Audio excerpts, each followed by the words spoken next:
स्वाधीनता का सुख वही ले सकता है जो कभी पराधीन रहा हो, किसी के अधीन रहा हो, जो तिल तिल कर मरा हो। उसे पता है कि स्वाधीनता क्या होती है, वो उसकी वैल्यू समझ सकता है। जो स्वाधीन ही पैदा हुआ हो वो भला उसकी वैल्यू क्या जाने।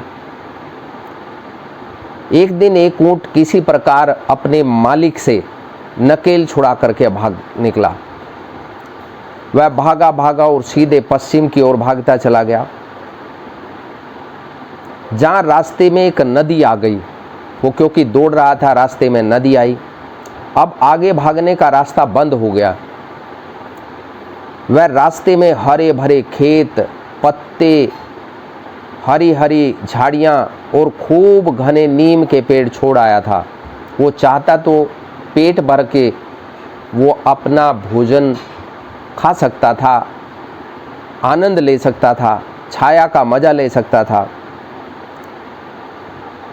वह चाहता तो अपनी ऊंची गर्दन उठाकर पत्तियों से पेट भर लेता, लेकिन वह वहाँ से दूर भाग गया। क्यों भाग गया? क्योंकि उसे स्वाधीनता प्यारी थी। वो नहीं चाहता था कि अब वो किसी के अधीन रहे। इसलिए उसने वो जो हरे भरे खेत थे, हरी भरी झाड़ियाँ थी, जहाँ वो अपना पेट भर सकता था, वहाँ नहीं रुका। सामने चौड़ी गहरी धारा बह रही थी, पीछे ऊंचा कगार खड़ा था और दोनों ओर दूर तक रेत ही रेत थी।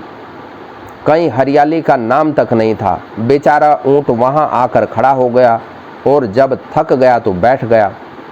वह डर के मारे बलबला भी नहीं सकता था, क्योंकि उसे डर था कि कहीं उसका मालिक ना आ जाए और उसे ले ना जाए। कहीं ऊंट वाला आ जाए और उसे ले ना जाए। उसे भूख बहुत लगी हुई थी, लेकिन पानी के सिवा वहाँ था ही कहाँ, पानी कहाँ था। वह लाचार था। 2-3 दिन बीत गए। भूख से ऊंट अधमरा हो गया। उसी समय एक कौवा आया।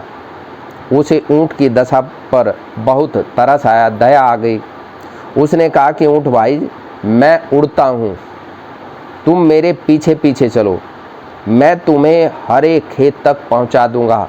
तुम चिंता मत करो, मैं तुम्हारी जान की सुरक्षा करने के लिए जो भी प्रयोजन हो सकता है मैं करूँगा।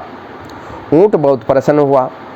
उसने कोए को धन्यवाद किया, चलने को तैयार हो गया।